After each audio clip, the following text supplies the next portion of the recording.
śreyo nupaśyāmi.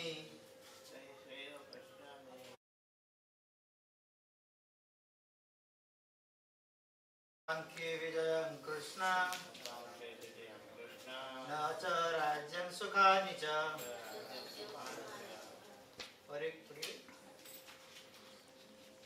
I just prefer everybody just chants one time. Prabhupada just said chant 10 times. Didn't say you have to repeat after me. śreyo nupaśyāmi. hatvā sva-janam āhave. kāṅkṣe vijayaṁ Kṛṣṇa. rājyaṁ sukhāni ca. śreyo nupaśyāmi. hatvā sva-janam āhave. kāṅkṣe vijayaṁ Kṛṣṇa. rājyaṁ sukhāni.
In this battle, nor can I, my dear Kṛṣṇa, desire any subsequent victory, kingdom, or happiness.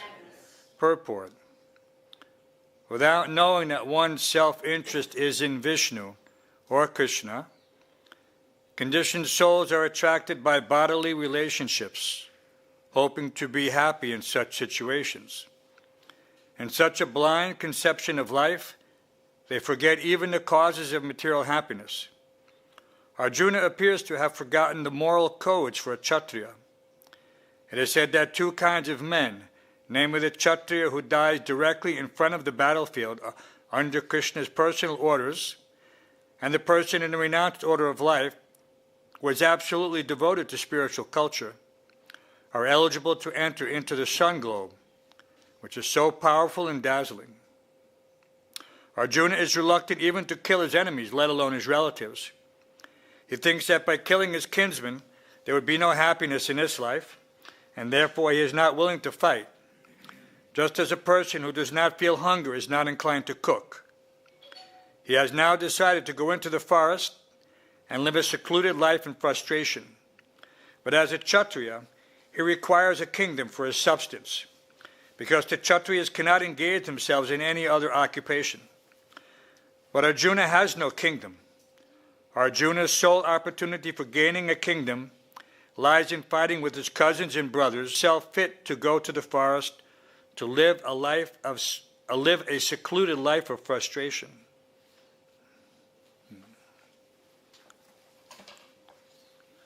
Let me just make sure my phone is shut off, and then we can make sure everyone else is shut off. Om Jnanatimrandasya Garanjana Shlakaya Chaksoram Latamim Tasmai Shri Gurave Namaha Mukam Karoti Vachalam Panghom Lankai Tegram Nakipatamham Bande Shri Gurum Dinatanam. Very interesting. There's We're just reading in Prabhupada's Leelamrita. There's that chapter entitled Chant Hare Krishna and Fight. So this is a very nice juxtaposition that on one hand the devotees are very peace-loving and tolerant and forgiving, but at the same time, when confronted by some opposition to spreading Krishna consciousness, Prabhupada was prepared to do whatever was necessary, do the needful. And we saw this many times, especially in Mumbai with Mr. Nair. Just as not, devotees, sometimes they're a little reluctant to be forceful on Krishna's behalf. On our own behalf, it's not such a problem. We can make so many concessions. But just like sometimes in New York, where we're doing Sankirtan on the subways, the devotees are challenged that you cannot be here, or you cannot chant here. And we say, no, we are allowed to chant. We are First Amendment rights. We have printed matter. We force them to read it. And once they read it, they say they don't know what to do because we're correct. But otherwise, they just want to move everybody along. They don't want any botheration. But the fact is we are allowed to do this. And so we have to stand up for Prabhupada's rights to chant in these public places. So this is, otherwise they'll continue to harass. So one has to, in the face of this type of whimsical opposition, one has to be steadfast. And so in this way, we've seen Prabhupada has always prevailed wherever he took a stand, and it was for Kṛṣṇa, that, well, we know, ananyas chintayanto mam, that as long as it's for Kṛṣṇa, then it will be sanctioned. Kṛṣṇa will make everything happen automatically without any endeavor.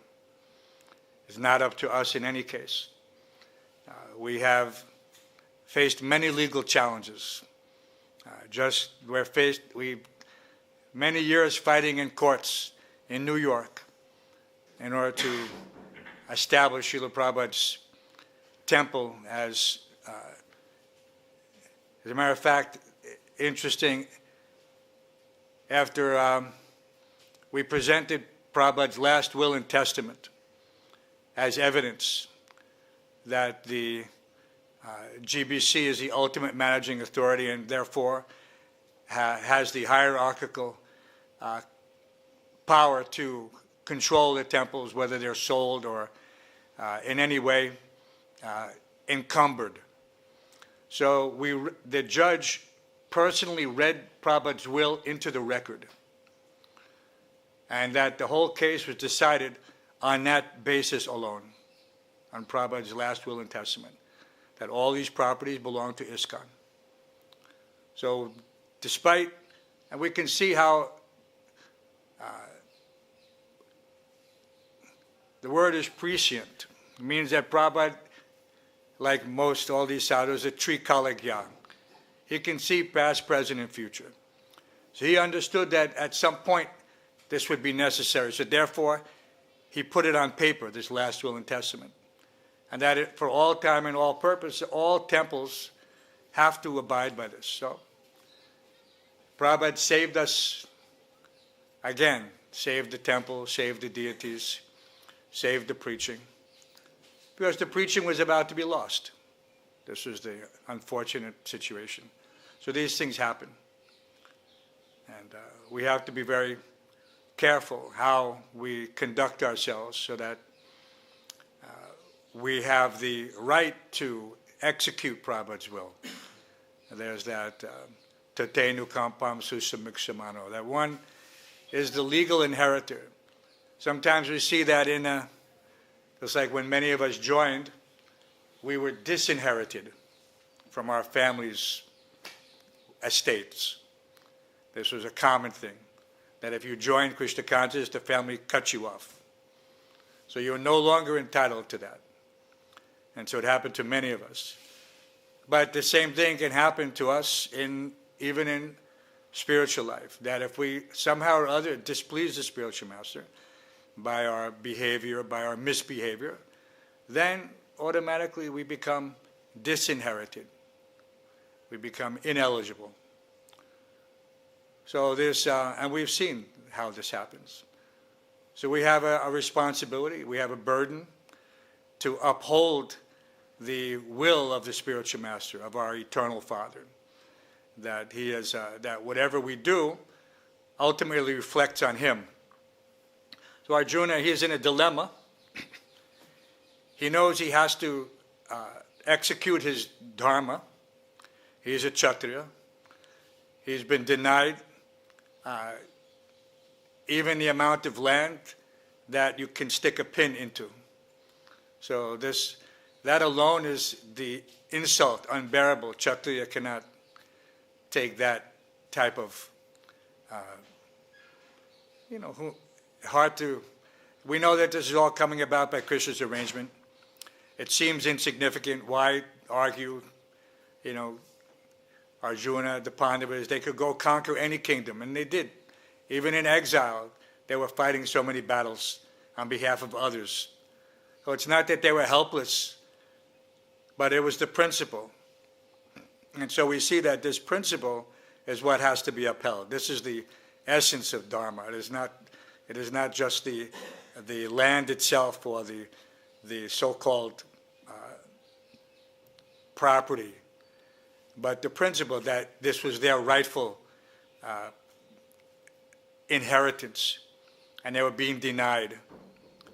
And so that was and so we can sympathize with Arjuna and see that, yes, sometimes we have to decide which is the lesser of two evils, whether to, what do they say? Not a saying that I'm particularly fond of. They say discretion is the better part of valor. That don't be foolish and rush headlong into a battle which cannot be won. Better to live to fight another day, so they say. At the same time, for a kṣatriya, he is ready to die if necessary. So at the same time, one has to have, he has to carefully consider all of the options and then take the best path of action. Not just sacrifice the situation for a principle that is not clearly defined. It has to be clearly defined. Just like this legal battle that we were fighting in New York. It was very clearly defined. Someone was trying to take the property. There was no question. And so therefore, with full dedication and determination, everyone came together to make an effort to stop it. And at the time, no one knew whether it would be successful or not. Courts are funny. You never know. It's almost like gambling, because especially if it comes to a so-called jury. But we were very fortunate that the courts looked at every aspect of the situation and found that that their case had no merit, that the arguments that they were proposing couldn't stand. They were actually trying to say that the GBC had no jurisdiction in America, because it is a West Bengal corporation. But they said that the principle is that, just like in America, there's the Catholic Church, they own so many properties, but they are all under the Pope, who is in Italy, in Rome. So they use that comparison in order to rule in our favor. And as a matter of fact, they just ruled in favor of, there was another temple that was in jeopardy in Long Island for many years in court. And as a result of the precedent set by our case, the victory, that case was also won. So 2 temples within the last few years that someone was trying to take have both been returned to ISKCON. So this is a good sign that somehow or other Kṛṣṇa, of course it requires that whatever mistakes were made in the past that led to that situation should not be repeated. We have to learn from that. And I believe that that has made an impression on the leaders so that they will not, they will pay more careful attention in the future. And of course, we're talking to all the leaders here in this room because at some point everyone will have that same responsibility and be faced with difficult decisions to make. And one has to have some experience. And so not, just like Arjuna, he's a kṣatriya, so there are many other soldiers there fighting, but he is the one who is responsible to deploy the forces. And sometimes that's a difficult situation because when you do that, it's inevitable that some people will die. So this is not something to be taken lightly. There's always casualties, whether they're so-called, anyway, there's so many different ways to describe it. So everyone has to be strong, ready to answer the call whenever it comes. And it's not that we just try to avoid it and just say, well, I'll just remain simple devotee and I won't have any responsibility. But that's not the way the process works. You know, there's at a certain point, one may be called upon by Kṛṣṇa through his authorities, through his guru, through his, even from his own internal conviction to execute something that may not be so pleasing to him. You know, but this is at that point, then one has to decide what kind of a devotee am I? You know, we see in our line so many illustrious devotees who have sacrificed so much, everything, family, wealth, kingdoms. And so what do we have? What that we cannot sacrifice? What's something so valuable that we should set aside some higher responsibility?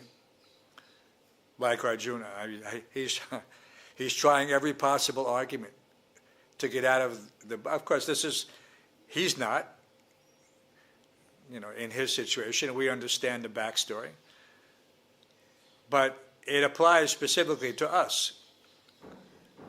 And so all these arguments that are being put forward are meant to give us the opportunity to reflect that what happens when it is my turn.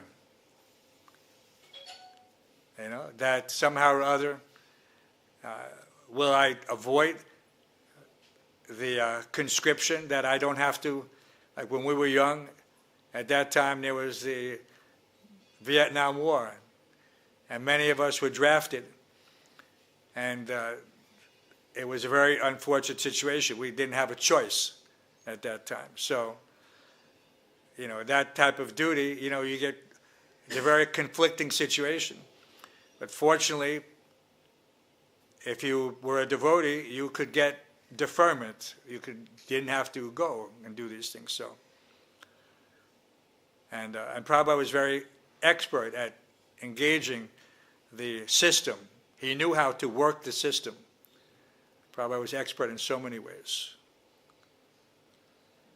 So we just have to be, we have to make ourselves ready. Nimitta matram bhava savyasacham. That should be our meditation. That if Kṛṣṇa calls me, then I should be ready to answer. Not that I pray to Kṛṣṇa, please engage me in your service, and you know, somehow or other the GBC says, well, I need you to do this. And I said, well, I don't think that's my cup of tea. I don't want to do that. Right? This is, And there's we have so many excuses. One of my godbrothers, Gadagaj knows Urjasvat, he had a very famous saying, is that excuses are like elbows. Everybody has two. See, of course, that's the polite way of saying it. There are other ways of saying it. But yes, everyone has excuses. See, but when you're confronted with the situation that requires determination and dedication, you have to challenge yourself. Am I ready to do this? What the most important thing for Kṛṣṇa? You could be told that you have to open up a new temple. So many devotees did it. But now everyone wants so much facility in order to do this. But in the beginning, it was just you go, you take a pair of kartals, like Srila Prabhupada, and you just chant. And then you gather some followers. We're just simply following in someone's footsteps. And of course, following the footsteps of the acharyas is the path back home, back to Godhead. There's no need to make another new path, some new way. So we're just watching. We have Prabhupada's shoes in New York City, the original shoes that he stepped off the Jaladuta. And so we used to worship them on the altar, but they're quite valuable, and we didn't want to. And they've been dipped in metal to preserve them. And we used to polish them, and constant polishing can deteriorate them. So now we have them in our museum. But if you see those shoes, Prabhupada walked around New York City for 1 year in these rubber shoes that you can buy at any store in India, Bata. Everyone knows Bata. Flimsy rubber shoes. They're nothing. And he wore them in the winter in New York City. And because we have these original shoes, we see that inside the shoes, Prabhupada put cardboard to give insulation from the cold. And where he walked around for 1 year, because the rubber, it's just rubber, the bottoms were completely worn out. So there was holes in them. And so the cardboard covered the holes. And Prabhupada walked around in these shoes like this. This is the degree to which he was completely surrendered to the situation. He didn't go and get any other shoes. Nobody. These shoes, 1 year. And if you come to New York, I'll show you. Inside, you can see where he put Scotch tape. They call it Scotch tape, where he taped the cardboard into the shoe. Where he walked, because in the winter the rubber gets cold. It was cracked on the side. So all these things are there. So you really get a sense of how Srila Prabhupada struggled for us. So how should we think of having some easy situation? Prabhupada used to say, don't be, what is that word? Ease lover. Don't be an ease lover. Which is another way of saying lazy, right? Ease lover and lazy, it's almost the same. One gets accustomed to comfort. We live in a nice temple. We have a very comfortable situation like that. But we should never forget the austerity that the spiritual master performed on our behalf. And we should always be willing to sacrifice whatever is required in order to push on in his mission. And I was telling another devotee because there's lots of challenges. The one godbrother, Guru Kripa Prabhu, he told me very nice. He went to Prabhupada in Mayapur. He worked very hard, Guru Kripa. He did many things. Collected money overseas for many years to build Vrindavan and Mayapur. Tirelessly, with young men, tirelessly. But it was very austere in foreign countries. They didn't have any temple, no opportunity to take shelter of the deities or anything. There was nothing. Every day Sankirtan, and then go home, sleep, and get up and do the same thing. They were the original Namhata, the Sankirtan party of Guru Kripa Maharaj. So Maharaj was very frustrated that he felt that he was working more than others, doing more than others to build the temples and contribute to Lakshmi. So he went to Prabhupada and he said, Prabhupada, I don't like my godbrothers. Because he was feeling somewhat unrespected, disrespected. He said, I don't like my godbrothers. And then he said, and I don't like ISKCON. I don't like ISKCON. You know, politics, this, that, the other things. I don't like it. And so Prabhupada just sat listening very carefully. And then he said, does everyone know this story? Has anyone, Guru Kripa never told this story to anyone? And Prabhupada told Guru Kripa, he says, I am ISKCON. You don't like me? So of course he couldn't say, of course he liked Prabhupada. He said, I only like you. But he said, then Prabhupada said again, he said, but I am ISKCON. So this is something that, you know, once you hear it, it sticks with you because it's a fact. There's no distinction. I mean, we like to sometimes justify, I have my differences of opinion, you know, for whatever reason, for this or for that. But the fact is that Prabhupada said, is that I am ISKCON. And so we have to remember that. Whenever we have some difficulty or conflict or like that, whatever it may seem, that it's not insurmountable. Especially one can concentrate on his part to play, his relationship with the spiritual master, his duty, and not think so much that, you know, worry about, well, what is this person doing, what is that person doing? No, it's what we have to be, as Prabhupada told us on Henry Street, said everyone has to fly his own airplane. Okay? Because when you're in the sky, it's not that someone else, another plane is going to come and assist you. Right? The jets are all flying. And if some jet is in trouble, he has to handle it on his own. Another jet can't come and rescue him. So we have that, we have to be independent. We have to be firmly fixed in our relationship with the spiritual master. Our relationship with Kṛṣṇa will come automatically. Prabhupada gave these famous lectures in Radha Damodar in 1972, Nectar of Devotion. And if one listens to them carefully, Prabhupada is emphasizing that this mood, that don't try to immediately become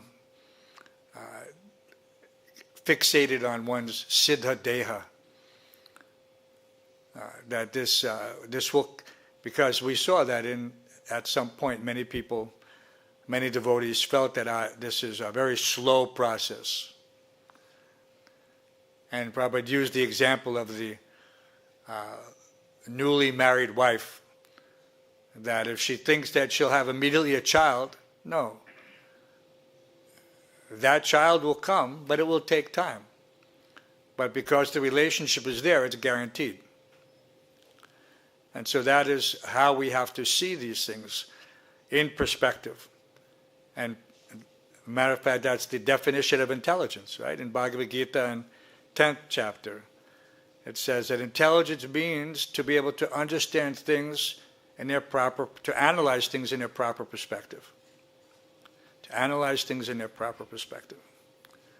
And so sometimes we think, well, I've been a devotee for 50 years, I'm chanting Hare Krishna, but I don't see Krishna's what? Every day I'm seeing Krishna's lotus feet, if one wants to. But if he's thinking, well, I'm not seeing Krishna face to face, what does he? And so the other analogy, and Gadagraj knows this analogy as well, he personally observed it. Famously, Prabhupada said, first deserve, then desire. First deserve, then desire. And so this was specifically in relationship to devotees trying to immediately come to a level that was they were not entitled to, put it that way. We're all entitled to. That's that verse, tatenu kampam, that saeva dayabak, that one becomes the lawful, the legal inheritor. If he remains the faithful son or daughter, then automatically you will inherit. You won't be disinherited. But the devotees were trying to, just engage in some activity which was not authorized by discussing these intimate pastimes and thinking themselves perhaps even on the level of like Ramananda Roy. But this is not at this point. And maybe some of us, I don't know, not myself for sure, but. And so Prabhupada became very angry and said, just like in the pharmacy, apothecary shop, there are so many medicines on the shelf, but you cannot go in and prescribe for yourself. You have to be under the guidance of an expert physician. And that's when he said that first deserve, then desire. And so we have to be patient. And he also mentioned that in these nectar devotion classes, and he had that patience, firm conviction, determination. And if one has that, then he has everything. They're just simply separated by time. And whatever we do have, if we concentrate on that taste for the holy name, taste for hearing and chanting, then the success is already there. That one won't become bewildered by Maya to the extent where he'll feel it necessary to seek shelter elsewhere, whether philosophically, materially, or otherwise, due to frustration. So with this, so avoiding frustration, avoiding temptation, the precursors, anger, etc., then these things have to be carefully controlled. Very easy. We're not free from these different faults. We see even in the association devotees sometimes that there's outbursts, because, typically due to some frustration, inability to reconcile a situation with practical reality. And so someone becomes, he doesn't know how to, what do they say, deal with it. So these are all simple things. Arjuna, the questions don't appear to be very difficult in one sense, but at the same time, he's presenting them for our benefit, that we can vicariously, through Arjuna, go through the same steps of accepting Krishna's words and rejecting, our mental, what can you say, this fickle mind. So I'm sorry that I was late, but we did have, it was an interesting trip. The Goshala we have now is in Vrindavan, so it's quite far, and it's a lot of small roads. But it's nice to be out in that area of Braj, which is still quite untouched. And it's a very nice reminder of the way this whole area was when we first started the temple. And it's sometimes we feel a little bit sentimental about how things have changed to be so developed, and that some of the sweetness seems to have been lost, but this is all material. Obviously everything is still the same way as it was then, just that our vision has become more complicated. And so we have to clear away that our mental pollution, so that we can still. And then, of course, coming into the temple here at Kṛṣṇa Balaram, it's just like it always was. Of course, now they have this big construction. So that's different. I remember when we were building the Gurukul, and now the Gurukul is going. Now something else will go up. So change is inevitable. And for preaching, of course, Prabhupada said, if you can do something better, then that's okay. So obviously we have to see that something will be better, and then it will be justified. That's the test in any situation, that not to whimsically change, but if there's, but the potential is there. I mean, everything is increasing, so why not our humble temple here? So are there any questions or concerns?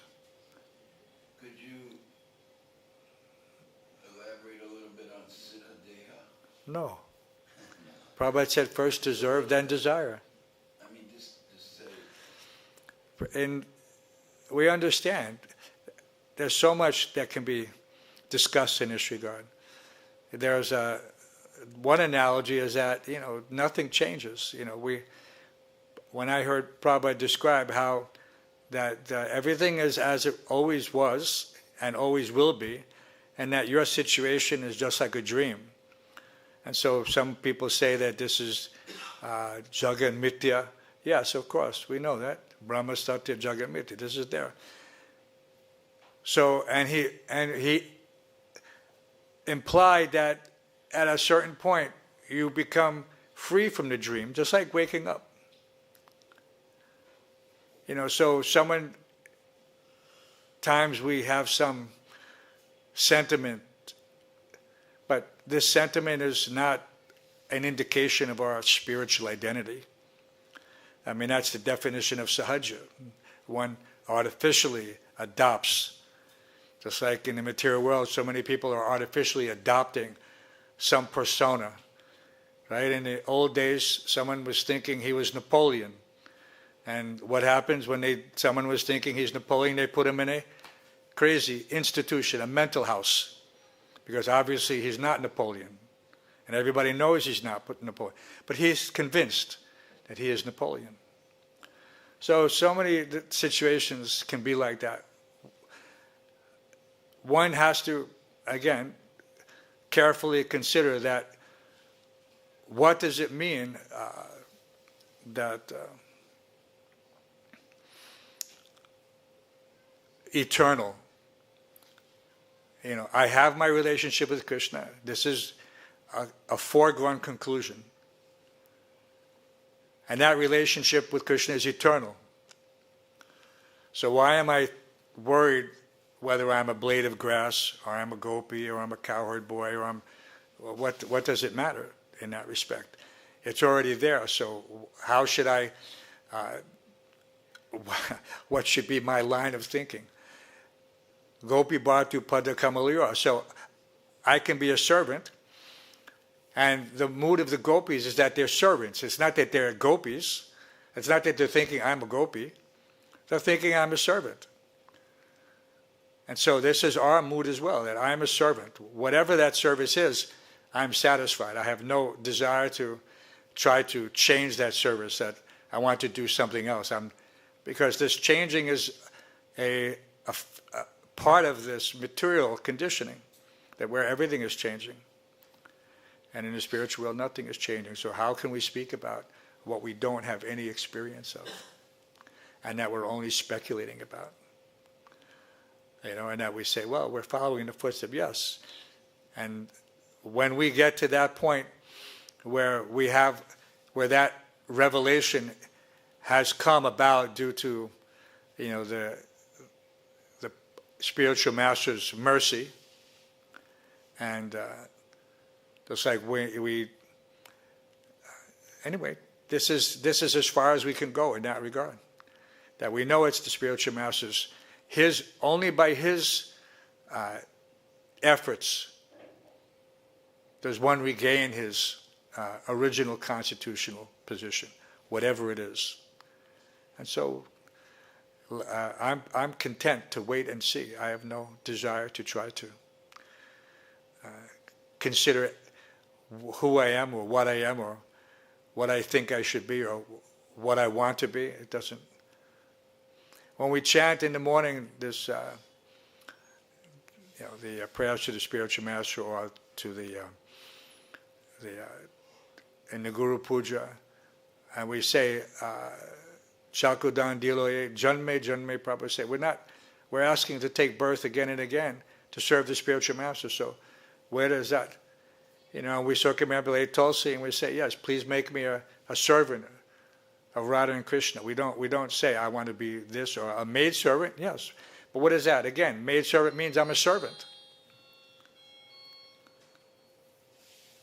So there's everything is in the spiritual world is serving Kṛṣṇa, and we can't say that this is from our perspective, what is that service and how is it better or higher or lower, to be in this state that I should want to become Krishna's father or I should want to become Krishna's lover. What is that?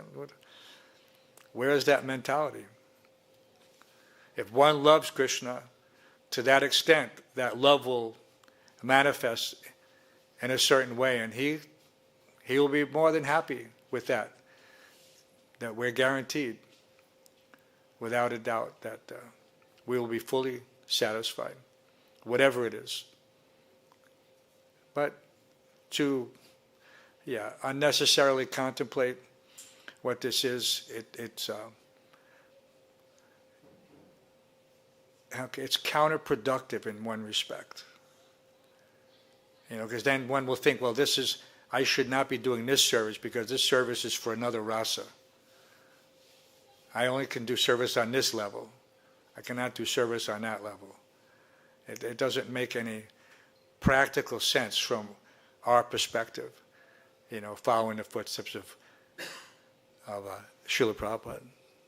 But, someone else may have another idea that, following Srila Prabhupada means something else. But from what we've seen and the way we saw Srila Prabhupada interact and relate to his spiritual master, it wasn't. We didn't get that from him. That he was, and we saw so much emotion. I think everyone has had some experience from seeing videos or hearing lectures that probably became very emotional at times, and we've personally seen it.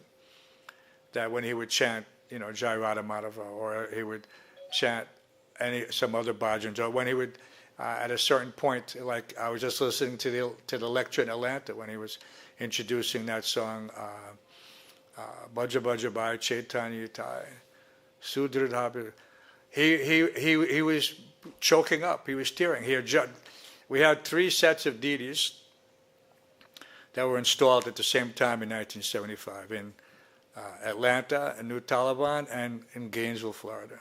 It was Gornatai, big brass deities. And so this was the deity installation in Atlanta. And Prabhupada was installing these deities, and he was so emotional.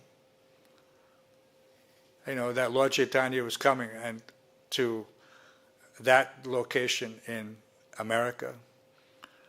And how much he saw the sacrifice that the devotees had made. Even at that time, they had the temple had been firebombed that time, and one devotee was killed. So Prabhupada understood the sacrifice that the devotees were making in order to establish these temples. Some turbulent times. And so he was, you could see the emotion. I mean, not anybody could see it, not just you had to be it. If you listen to the tape, you'll hear it. The deity installation, Atlanta, 1975. So, we want to have that type of determination. And yes, if one is attached to serving the deity, then there's no doubt that he'll develop a relationship as a servant. Not that we're looking to be, artificially Krishna's friend, because that is a little too familiar. And Prabhupada told us, familiarity breeds contempt. He specifically said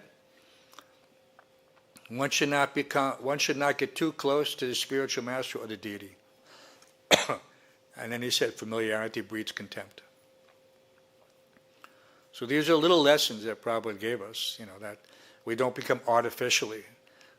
Close to the deity, we're close to the deity. We're dressing the deities every day.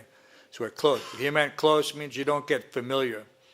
You don't think, Kṛṣṇa, we don't want to get into it. Just you can consider what familiarity is in this respect. And you don't take such license when you're serving the deity. We serve the deity with awe and reverence. We don't consider that transgress any of the etiquette involved in this respect, that some people. So, any other questions? Yes, Prabhu. So you told in the beginning about the court case, everything is Prabhupada property. So many they come to ISKCON, they build some temple or they make some project, but they don't put it in ISKCON. So how to understand? Yeah, no, that has to be reconciled. And some people may have some excuse in this regard, but there is no excuse. Ultimately, everything has to be under the umbrella of ISKCON. But we see that at least in America, that's the case. It's been established.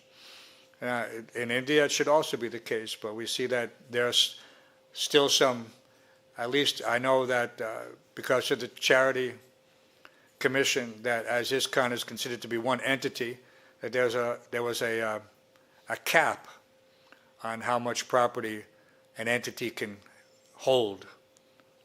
And so that has to be relaxed. And it was relaxed just now in West Bengal. So there shouldn't be any excuse at this point that all property should come under the ISKCON control.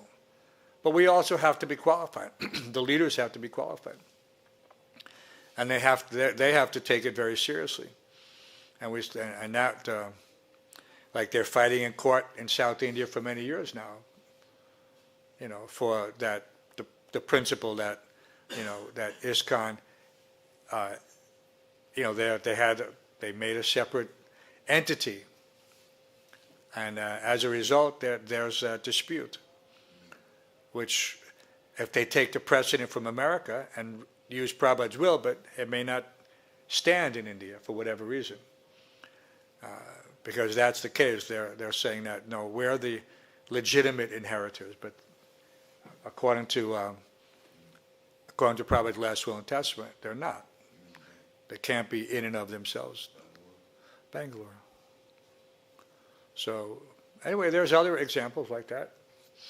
All the property should be under ISKCON's name.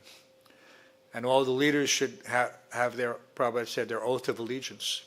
And then oath of allegiance, it clearly states that all property, whatever I am in charge of, is nothing to do. I have no ownership rights at all, nothing vested in me. And if anything is, by my agency, perhaps I get a donation, and that donation should go into the name of ISKCON. It shouldn't go under my name.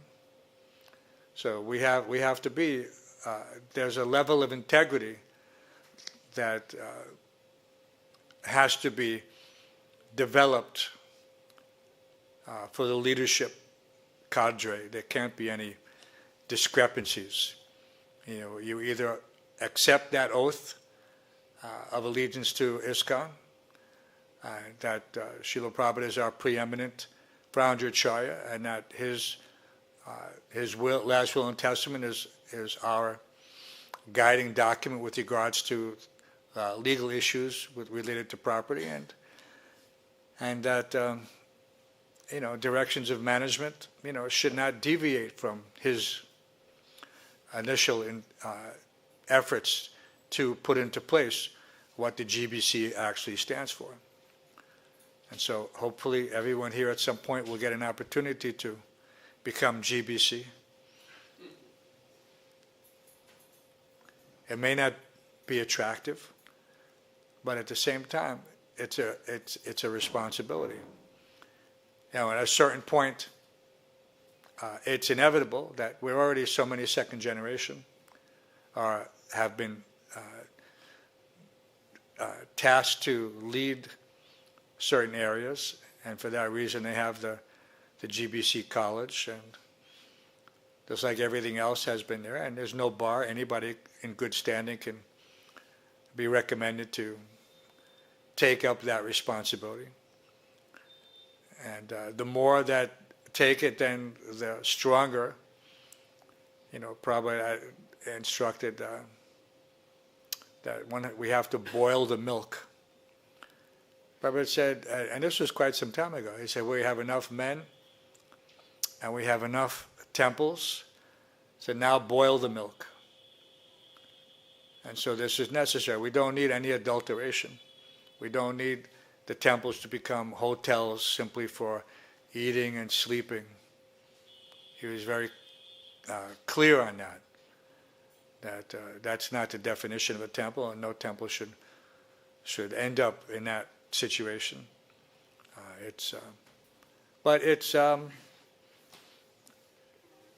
Anyway, everyone will get a chance to try to fulfill Prabhupada's instructions at some point or another. I mean, we're all trying within ourselves every day, but the test is at how you can utilize what you have learned in order to implement Krishna consciousness, individually, collectively, geographically.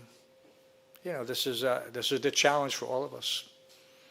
That someone may say, "Well, I don't want to do that. I don't want to be a temple president. I don't want to be a pujari. I don't want to manage a restaurant." But these things are all essential components of the preaching mission. Prabhupada was very pleased to see the restaurants in New York and elsewhere. But in the beginning, there was only the restaurant in New York. Before that, there was a restaurant in Hawaii that didn't last long, and then the next restaurant was in New York. And he kept pushing that we should have, matter of fact, when Prabhupada visited New York last, he said that we should concentrate on reading rooms and restaurants.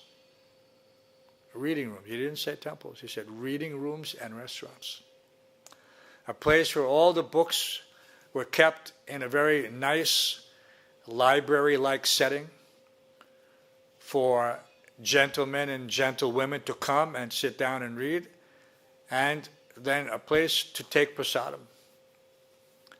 And then these things will, and we see how that has had a very good effect in many respects in places where it's been implemented. So we have to, Prabhupada also said 50% of my work is undone in Varnashram, but that's a very complex consideration, because Varnashram is, people don't, what is Varnashram? It's not just a farm, so you can have, anyway, that's a long discussion. Yes, Rupa. We've also seen, A little loud because I'm hard of hearing. we are seeing that, a GBC, if he's an initiating guru, and if there are temples in his zones, then he puts his own disciples in, as co-presidents, treasurers. Yeah, we've seen. And then he's, de facto, he becomes the king of the temple or the area. So you have to change that. But legally there's no way to change it, because the structure is like... GBC is ultimate, then the GBC should do that. There's a discussion now, and it seems that there's more consideration than previously that there should be a separation, like they have in the politics. There's a separation of powers between the executive, the judicial, and the legislative, and that there shouldn't be a conflict of interest. So that has yet to be implemented, but that could be said that there's more qualified devotees to take up the post of GBC. Then the post of guru can be separated from that of GBC. And I believe that many GBC and gurus are ready for that. But they need to have, let's see how that works. The discussion has been going on for a long time, that there shouldn't be such conflict of interest. That's a type of nepotism. Everyone knows that word, right? Nepotism. Sure they do. Nepotism means, you're installing relatives into positions of power that you control. So that's called nepotism. So if you're the guru, as he said, and you're putting in your disciple as the temple president, then there's a de facto clique. And that doesn't necessarily mean that it's bad, but it can be. It doesn't have to be, but it can be. So one should be cautious, that's all. And try to, traditionally the temple presidents were independent, and in many circumstances the GBCs were also they were not initiating gurus at the time. So, like I said, this has been somewhat of a shift in management, but all these things are temporary, and they can change anytime that there's enough, enough devotees willing to take on the responsibility and be a temple president who is independently thoughtful and who's ready to follow Srila Prabhupada's instructions, regardless of whatever other, like I said, local affiliation may require. It's just a person, it has to be done cooperatively. It has to be done on a congenial level. It should not be based on false ego that I don't like this interference or I don't like that. No, it should be very well thought out. That if there's a consensus, like we have, one should be able to work carefully and closely with whoever is in charge, and that works both ways. It's not that the GBC has the independent authority to overrule like a temple president. It doesn't work like that. But sometimes it seems that's the case, but it's not. The temple president has, within his area of jurisdiction, unless he's seriously deviating, then Prabhupada gave the temple president so much latitude. And we've seen that since the beginning. And there's so many letters to that effect. And Prabhupada is saying, why is this person interfering? Why is that person interfering? He should not have anything to do or say in this regard. But, at the same time, we listen and we follow instructions, just like everybody else. We have our authority. And if you're a temple president, your authority is your GBC. But has to be mutual respect. So it's important to develop these relationships. Not that one is always thinking, I'm right or they're wrong, or in some confrontational way. And there's a lot of, for preaching purposes, one should focus his maximum output on what he can do to push on the mission locally. And the GBC, in most circumstances, is looking to help as much as possible. At least that's my experience. But if there's some cases where there's a situation that it needs to be changed, these things can be rectified. Just one has to be determined to set an example personally, in his own sadhana, in his own interactions, not to just be someone who's ready to find fault, to think that I'm right and everybody else is wrong. That's another obstacle to that has to be overcome individually and collectively. You know, we're not perfect. You know, whether we're GBCs or temple presidents or temple devotee, we're not perfect. We have to be very lenient with others and strict with ourselves, and that's the key. At least this is what I've seen. If one is strict with himself, then he'll always get guidance from Kṛṣṇa to do what's the right thing to do. You know, but if he's trying to find fault, then, well, Kṛṣṇa will let him project perhaps even his own faults on others, and that's not a good place to be. Then he cannot see. And if he can see them, that situation, then it's a learning experience. And hopefully everyone will go through that at some point when he realizes that even in the material world they have that saying, when you point your finger at someone, there's 3 fingers pointing back at you, or 4 fingers pointing back at you. So one has to be very careful not to point fingers. In India, they point all your fingers towards you. Have you? See, they don't point any fingers back. So they just point all the fingers. So we have to adapt that analogy. But yeah, in other places, you know, you're pointing your fingers one way, and some of them are pointing back at you. So, in that case, any other questions? I didn't hear any questions from the ladies' side. No aspiring GBCs on that side, ladies. No. Yes, Mataji, but loudly, because you know I get.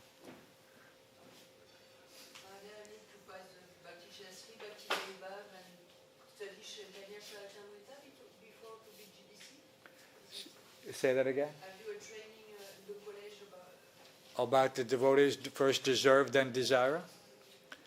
That's from Los Angeles, 1976. The devotees were translating, 1975 actually. The devotees were translating Chaitanya Charitamrita. And so they're getting, the editors of the books were reading everything before anyone else in the entire movement was reading all these intimate pastimes. And so they were sharing these pastimes and were discussing them, but it was not constructive or conducive, according to their, you know. But at that time, even in 1975, that means the oldest devotee who joined in 1966 was only in the movement for what, 9 years, 8 years, you know, we can say. So they were. It shouldn't have been discussed. Is it necessary before to become GBC to have study and as the exam to evaluate? Okay, I didn't understand that. Maybe, perhaps. Is the GBC actually have been evaluated in that knowledge? Okay, are there Maybe go to graduate. GBC been evaluated in knowledge? in knowledge. In the Veda, are there already Bhaktisiddhanta, or anybody can follow training without Bhakti Shastri? Or are there Bhakti Shastri? Can anyone become? What is the qualification of becoming a GBC? What is a qualification? Are they evaluated for their knowledge? No, yeah, well, okay. Thank you because Prabhupada said the only qualification for anything in ISKCON and Krishna consciousness is sincerity. Because when one is sincere, then automatically Krishna will give him the intelligence. So, but there is a formality, just like we take Bhakti Shastri for certain, in order to now for qualifications for second initiation, whatnot. So there is a GBC college, and there are some textbooks. One is called basically following, it was compiled by, it was put together by Bhakti True Maharaj at the time of the opening of the GBC College. And it's basically Prabhupada's condensed instructions on management in general. And so anyone can get that book, and that is the basis for the GBC College. But then one has to go to the college nowadays in order to become a GBC, and that's it takes a couple of years. It's not a full-time. There are some full-time attendance requirements, but a lot of it is done remotely. And so, but there's no bar. One has to have a recommendation from local GBC, and then one can, how can you say? And of course, he has to be a devotee in good standing. I mean, should go without saying. He shouldn't have had any issues that would disqualify him or her.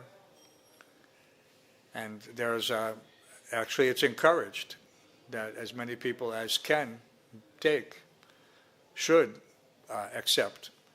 Because even if you're not thinking about becoming a GBC, if you know everything there is to know about what the qualifications are, then you have a right to voice an opinion when you see that something is deviating. And for many devotees, it's not difficult to see that.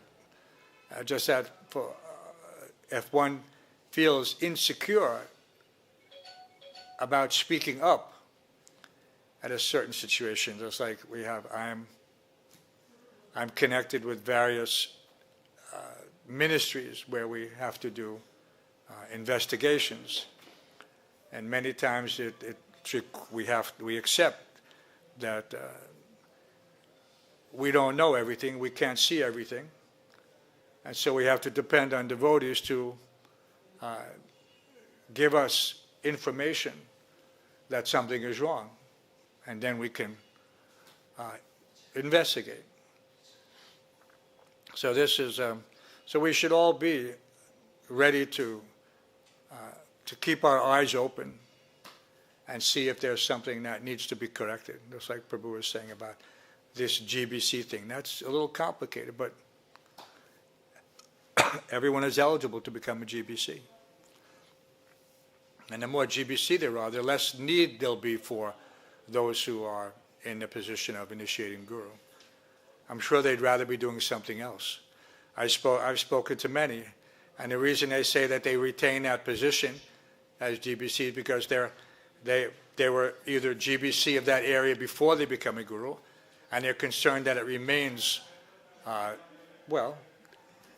viable, that it should not deteriorate under someone else's, how can you say, jurisdiction.